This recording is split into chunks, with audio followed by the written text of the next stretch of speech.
السلام علیکم دوستو، ایک بار پھر سے آپ کا خیر مقدم ہے دین کی باتیں میں۔ دوستو، جو ہماری سیریز چل رہی تھی پیارے نبی صلی اللہ علیہ وسلم کی زندگی پر، تو نبوت ملنے کے بعد پیارے نبی کو تبلیغ کا حکم کب اور کیسے ہوا، اس کے متعلق اہم باتیں کیا اللہ کی طرف سے آئی ہیں، تو آج ہم اس کے بارے میں بات کریں گے۔ اس سے پہلے آپ سے گزارش ہے کہ پیارے نبی کی زندگی کو سمجھنے کے لیے آپ کو پہلے 9 پارٹ دیکھنے ضروری ہیں، تو اس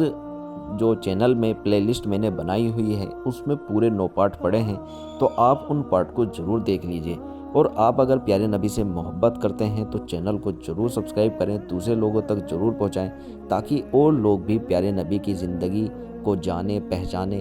انشاءاللہ بہت فائدہ ہوگا۔ دوستو، تبلیغ کا جو حکم ہوا تھا سورہ مدثر کی شروع کی آیت یا ایھا المدثر سے وَلِرَبِّکَ فَاصْبِرْ تک میں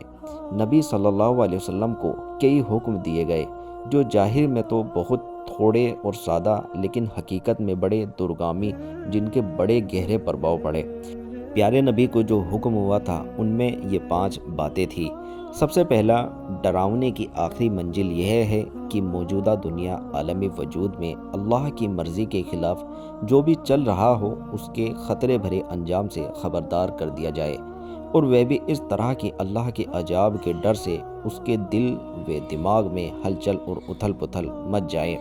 نمبر 2، رب کی بڑائی اور کبریائی کی آخری منزل یہ ہے کہ دھرتی پر کسی اور کی کبریائی باقی نہ رہنے دی جائے، بلکہ اس کی شوکت توڑ دی جائے اور اسے الٹ کر رکھ دیا جائے، یہاں تک کہ دھرتی پر صرف اللہ کی بڑائی باقی رہے۔ نمبر 3، کپڑے کی پاکی اور گندگی سے دوری کی آخری منزل یہ ہے کہ اندر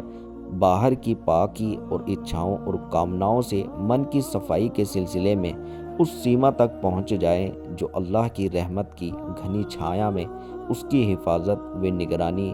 اور ہدایت و نور کے تحت سمبھو ہے، یہاں تک کہ انسانی سماج کا ایک ایسا اونچا نمونہ بن جائیں کہ آپ کی اور تمام بھلے دل کھنچتے چلے جائیں اور آپ کے روب بڑے پن کا احساس ٹیڑھی سمجھ والوں کو ہو جائے، اور اس طرح ساری دنیا سہمتی یا ویرودھ میں آپ کے چاروں اور جمع ہو جائے۔ نمبر 4، احسان کر کے اس پر زیادہ نہ چاہنے کی آخری منزل یہ ہے کہ آپ کی کوشش اور کارناموں کو بڑائی اور اہمیت نہ دیں،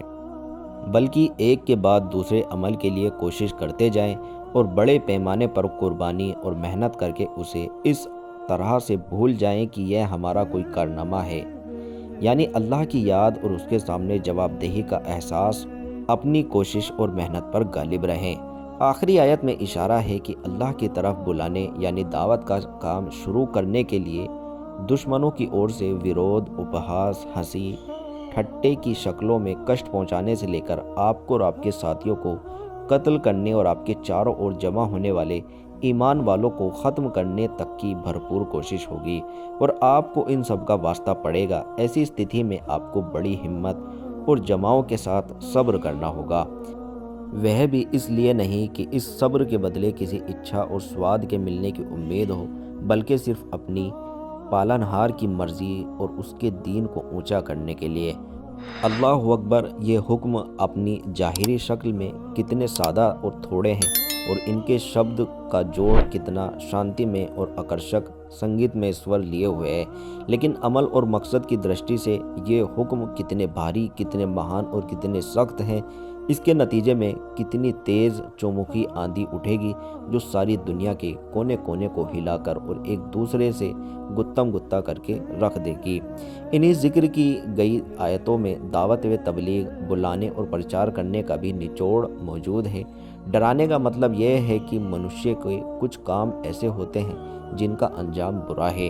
یہ سب کو معلوم ہے کہ اس دنیا میں لوگوں کو نہ تو اس کے سارے کاموں کا بدلہ کر دیا جائے گا اور نہ ہی دیا جائے گا، اس لیے ڈرانے کا تقاضا یہ ہے کہ دنیا کے دنوں کے علاوہ ایک دن ایسا بھی ہونے والا ہے جس میں ہر عمل کا پورا اور ٹھیک بدلہ دیا جائے گا۔ یہی قیامت کا دن یعنی بدلے کا دن ہوگا۔ پھر اس دن بدلہ دیے جانا ضروری ہے کہ ہم دنیا میں جو زندگی گزار رہے ہیں اس کے علاوہ بھی ایک زندگی ہے۔ باقی آیتوں میں بندے سے یہ مانگ کی گئی ہے کہ وہ خالص توحید، اپنے سارے معاملات اللہ کو سونپنے اور اللہ کی مرضی پر من کی اچھا اور لوگوں کی مرضی کو طنز کر دے اس طرح دعوت و تبلیغ کے میٹر کا سار یہ ہوا کہ توحید، آخری دن کے پر ایمان، من کی پاکی کی ویوستھا یعنی برے انجام تک لے جانے والے گندی اور بے حیائی کے کاموں سے پرہیز، اور فضیلتوں، کمالوں اور بھلے کاموں پر عمل کرنے کی کوشش، اپنے سارے معاملوں کو صرف اللہ کے سپرد اور حوالے کرنا۔ پھر اس سلسلے کی آخری کڑی یہ ہے کہ یہ سب کچھ نبی صلی اللہ علیہ وسلم کی رسالت پر ایمان لا کر آپ کے مہان نیترتو اور ہدایت سے بھرے فرمانوں کی روشنی میں انجام دیا جائے۔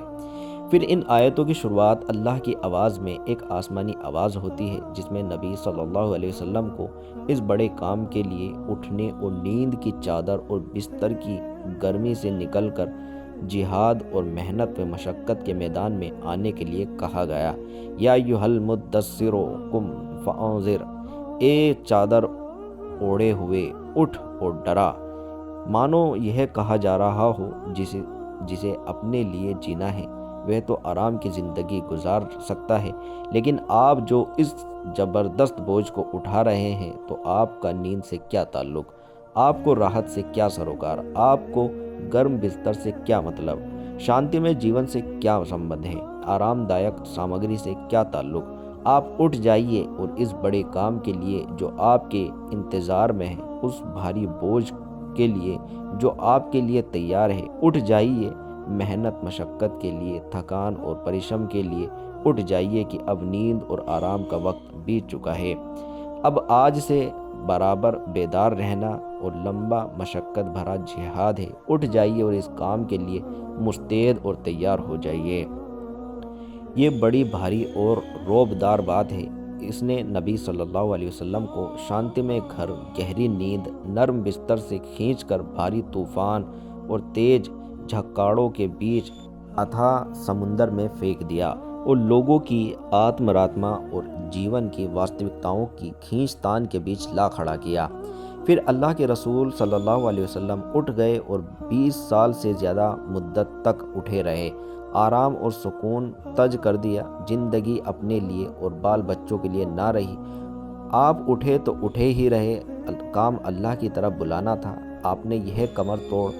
بوجھ اپنے کندھے پر کسی دباؤ کے بنا اٹھا لیا۔ یہ بوجھ تھا اس دھرتی پر سب سے بڑی امانت کا بوجھ، ساری مانوتا کا بوجھ، سارے وشواسوں کا بوجھ اور الگ الگ میدانوں میں جہاد اور بچاؤ کا بوجھ۔ آپ نے 20 سال سے ادھک سمے تک لگاتار اور سرو ویاپی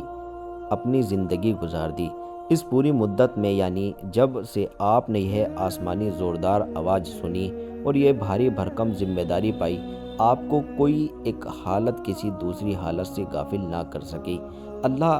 آپ کو ہماری اور ساری انسانیت کی طرف سے بہترین بدلہ دے، آمین۔ آگے ہم بات کریں گے، ایک چھوٹا سا خاکہ اور ہے جس میں ہم بات کریں گے کہ تبلیغ کا پرچار اللہ کے نبی نے کس طرح شروع کیا۔ تو ملتے ہیں آپ سے اگلی ویڈیو میں، تب تک کے لیے دعاؤں میں یاد رکھیں، چینل کو سبسکرائب کریں، دوسرے لوگوں تک ضرور پہنچائیں۔ السلام علیکم ورحمۃ اللہ وبرکاتہ۔